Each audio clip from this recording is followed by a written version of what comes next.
que les prières d'Allah, ici plus ample salutation soit sur notre prophète Mohammed, ses membres de sa famille, tous ses compagnons, et surtout ceux qui emboîteront leur pas jusqu'au jour dernier. Ensuite, mes chers frères et sœurs en islam, je vous recommande ainsi que moi-même la piété et le fait de craindre Allah subhanahu wa ta'ala. Craignez Allah subhanahu wa ta'ala comme il se doit, où que vous soyez, surtout durant les 10 derniers jours de Ramadan. Premièrement, chers frères et sœurs, nous louons Allah subhanahu wa ta'ala de nous avoir accordé, donné l'opportunité de jeûner le Ramadan jusqu'à ce jour. Avant le mois de Ramadan, chers frères et sœurs, avant l'arrivée du mois de Ramadan, nous avons imploré Allah subhanahu wa ta'ala de nous accorder cette opportunité. Car beaucoup, parmi ceux que nous connaissions, n'ont pas pu jeûner. Allah subhanahu wa ta'ala ne leur a pas accordé cette opportunité de jeûner avec nous, car ils se sont décidés. Donc nous avons invoqué Allah subhanahu wa ta'ala de nous accorder cette opportunité de jeûner.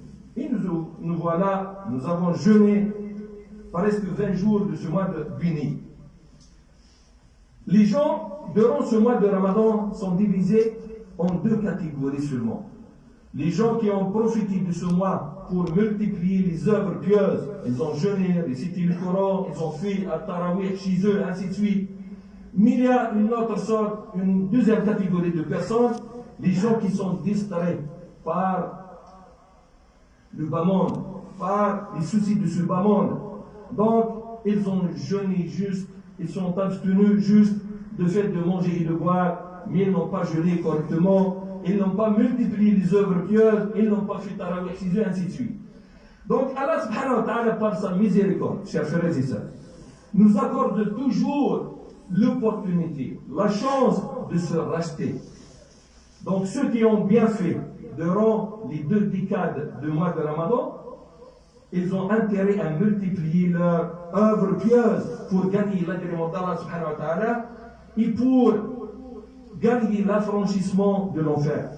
Mais ceux qui se sont distraits, qui ont manqué, ils ont des manquements vis-à-vis d'Allah subhanahu wa ta'ala durant ces 2 décades de mois de Ramadan, ils ont intérêt à corriger et à se racheter et à se repentir auprès d'Allah subhanahu wa ta'ala et de bien faire durant ces dernières décades du mois de Ramadan. Donc ceux qui ont œuvré dans le bien et qui ont profité de ces journées méritoires, ils sont censés de multiplier les œuvres pieuses. Mais ceux qui sont distraits par la vie mondaine et n'ont rien fait, ils n'ont rien profité de ces 20 jours passés, ils ont intérêt à se corriger. Alhamdulillah subhanahu wa ta'ala, par sa miséricorde, dans 2 jours, Inch'Allah, on va vivre des journées méritoires et des nuits méritoires qui ont des spécificités à part. On va vivre les 10 derniers jours du mois de Ramadan, des journées bénies et des nuits bénies. Ces 10 derniers jours est une occasion pour multiplier les œuvres pieuses, pour gagner l'agrément d'Allah subhanahu wa ta'ala et l'affranchissement de l'enfer et voir ses péchés antérieurs pardonnés. Ces 10 derniers jours, chers frères et sœurs, sont les meilleurs de toute l'année, vu les spécificités qu'ils ont. Parmi ces spécificités, premièrement, durant ces 10 derniers jours, ces 10 dernières nuits, le Coran, le noble Coran, est révélé. Allah subhanahu wa ta'ala dit dans le noble Coran, dans le sens rapproché du verset, nous l'avons certes fait descendre pendant la nuit de destin.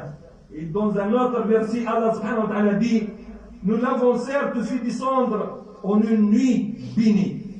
Et la nuit de destin, comme vous le savez tous, se trouve dans ces 10 derniers jours du mois de Ramadan.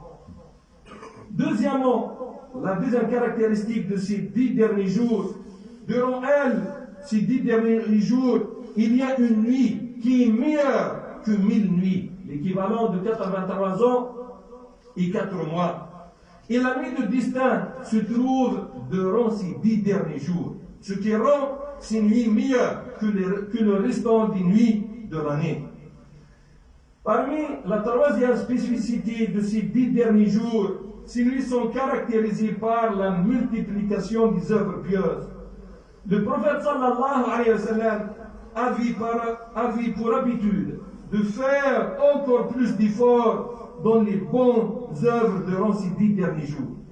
Selon le hadith authentique rapporté par l'imam Muslim dans ce recueil authentique, selon notre mère Aïcha, qu'Allah soit satisfait d'elle, il dit: le prophète sallallahu alayhi wa sallam faisait plus d'efforts dans les 10 derniers jours de Ramadan qu'il n'en faisait dans les autres jours. Il dit aussi dans le hadith authentique rapporté par l'imam Muslim, quand on entrait dans les 10 derniers jours de Ramadan, le prophète sallallahu alayhi wa sallam retroussait ses manches, veillait toute la nuit à prier et réveillait ses femmes, rapporté par l'imam Muslim. Donc c'est ça la tradition du prophète sallallahu alayhi wa sallam. Durant les 10 derniers jours du mois de Ramadan, il multiplie les œuvres pieuses. Non pas seulement le fait de prier la nuit, mais il multiplie toutes sortes d'œuvres pieuses. Il multiplie la prière sur l'érugatoire, les invocations, la récitation du Coran, l'entraide, l'aide, autrui, ainsi de suite. Donc il faut multiplier les œuvres pieuses durant ces 10 derniers jours du mois de Ramadan. C'est une opportunité que Allah subhanahu wa ta'ala nous accorde pour multiplier nos hasanats et pour voir nos péchés pardonnés. Puisque ces 10 derniers jours, chers frères et sœurs, ont un mérite particulier, quel est le devoir d'un musulman, de musulman conscient? Quel est notre devoir vis-à-vis de ces 10 derniers jours? Premièrement, on doit toujours vérifier notre intention et vouer son culte pour Allah subhanahu wa ta'ala. Deuxièmement, il faut essayer de suivre la tradition du prophète sallallahu alayhi wa sallam. Il faut imiter le prophète sallallahu alayhi wa sallam en fournant un effort supplémentaire durant ces 10 derniers jours. Troisièmement, c'est bien de faire la vie nocturne. Salat tarawih, c'est pas possible de la faire pendant aller à la mosquée, dans les mosquées, mais on peut faire tarawih chacun à la maison, avec ses membres de sa famille. Troisièmement, le prophète sallallahu alayhi wa sallam réveillait ses femmes, les membres de sa famille. C'est bien, chers frères et sœurs, de s'entraider entre familles à adorer Allah subhanahu wa ta'ala. Ça fait partie de la tradition du prophète sallallahu alayhi wa sallam. Un autre élément très important, c'est le fait de multiplier les invocations à dua. Al-iktar min al-dua. Parce que le dua, chers frères et sœurs, s'il coïncide à la nuit de destin, il sera exaucé, accepté par Allah subhanahu wa ta'ala. Parce qu'Allah subhanahu wa ta'ala, durant ces 10 derniers jours, il a fait la nuit de destin qui est meilleure que 1000 nuits. Donc il faut invoquer Allah subhanahu wa ta'ala. Al-dua mukh al-ibada. Al-dua, c'est le nerf, c'est le vif de l'adoration d'Allah subhanahu wa ta'ala. Donc, selon le hadith authentique, notre mère Aïcha interrogeait le prophète sallallahu alayhi wa sallam s'il arrive à savoir qu'il est la nuit de destin. Il invoque Allah subhanahu wa ta'ala comment? Donc le prophète sallallahu alayhi wa sallam a dit: il faut dire, oh Allah, tu es certes indulgent, tu es certes pardonneur, et tu aimes l'indulgence, tu aimes le pardon, alors pardonne-moi et efface mes péchés. Donc, chers frères et sœurs, il faut louer Allah subhanahu wa ta'ala de nous avoir accordé cette opportunité de jeûner jusqu'à ce jour, et louer Allah et invoquer Allah subhanahu wa ta'ala pour nous accorder l'opportunité de vivre et de jeûner les 10 derniers jours, vu leur mérite à part. Nous appellerons Allah subhanahu wa ta'ala de nous accorder l'opportunité de vivre les 10 derniers jours et l'opportunité pour nous accorder la nuit de destin et d'exaucer nos invocations. نسأل الله سبحانه وتعالى أن يجعلنا ممن بلغه الله سبحانه وتعالى ليلة القدر، ونسأل الله سبحانه وتعالى أن يرفع درجاتنا وأن يغفر لنا ذنوبنا وخطايانا ما علمنا وما جهلنا وما هو أعلم به منا. نسأل الله سبحانه وتعالى أن يوفقنا لما يحبه ويرضاه.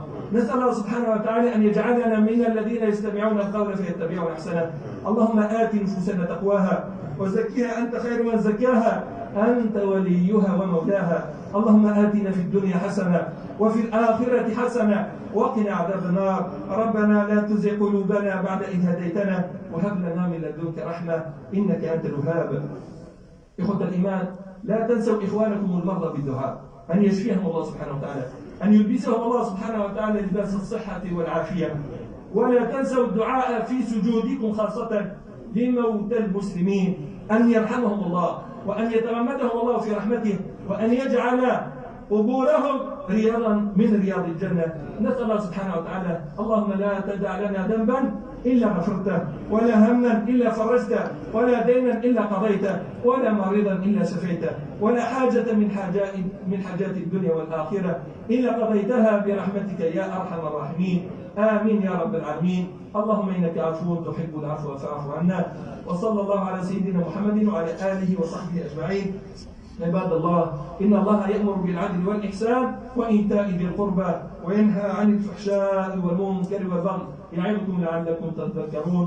اذكروا الله العلي العظيم يذكركم واشكروه على نعمه يزدكم ولذكر الله أكبر والله يعلم ما تصنعون. ولا حول ولا قوة إلا بالله العلي العظيم. وأقم الصلاة.